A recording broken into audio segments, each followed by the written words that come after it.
So I'm gonna tell you how I take care of myself and what makes me feel better after a stressful day.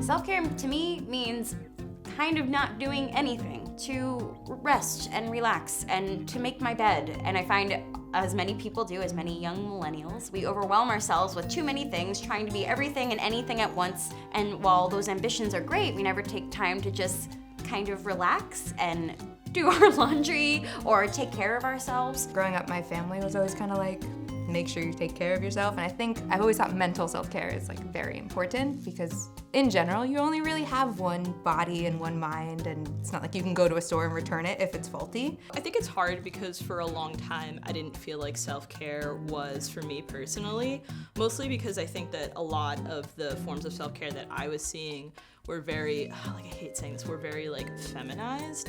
And like, even though like, obviously like I'm wearing a very fruity dress and I have very fruity earrings, but like as a trans person, I think that I was really off-put from a lot of those forms of self-care. Like there's so much to do and this and this and that. Sometimes it's a priority of mine to take a step back and be like, okay, I just need to do something that's not everything else in the world. Like reading a book or making tea, or like a big thing I do is like face masks and like making sure I do my skincare routine at night. I definitely enjoy taking a little bit of a break and getting a facial.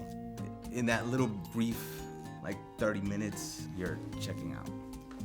This right here is always like a very bridging moment between like what you're about to get done and where you're gonna go mentally. Like you feel like you're safe under a blanket. I really love to make mood playlists. I think that there's been a resurgence on the internet in the past few years of people making like super hyper specific mood playlists for, you know, moods that don't even really exist. Like it's 3 a.m. and you're at a pool and Dracula is coming to get you, but you're with your GF and everything feels right in the world, you know? And so I really like making those kinds of playlists that I think encapsulate the mood that I'm feeling right now. So it's almost like a musical diary for me. One thing that is like a big self-care for me is to like do my night routine for skincare and then treating myself with like a face mask. And like I would totally put one on, but I have a lot of makeup on and I have things to do after work. But does anyone else want to put on? Yes. Yeah. I'm Mark Stetson. I'm a producer at Mashable. And I do self-care. And what are some things you do?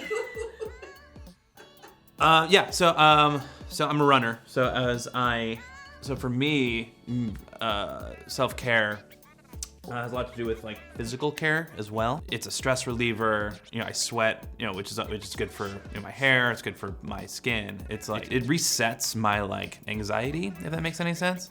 With everything that's like at work, you know, just daily life stuff, and even having a newborn, you know, it just like puts a little bit of stress on your shoulders, and sometimes you just feel it in your face. Are you getting a lot more males or men coming into your shop now? Yeah, definitely a lot more men, but more than anything, a lot more straight men are getting facials. And it's not so much that it was stigmatized, but it's been normalized by society for men to really take care of themselves and take the extra step.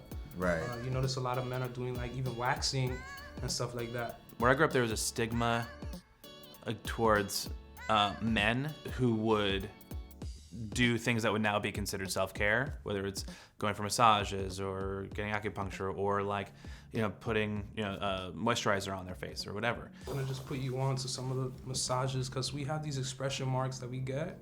It could be from fake smiling at work all day or, you know, just getting pissed off internally. I feel I see the tension right now. Right there.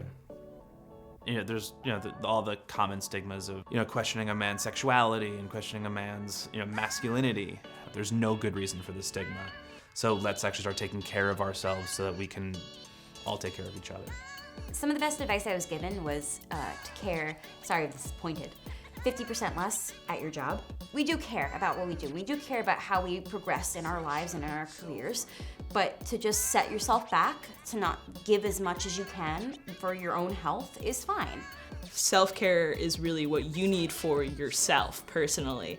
And it's not just, a listicle of these forms of self-care that you have to follow. It's what you really need in your life at that specific moment.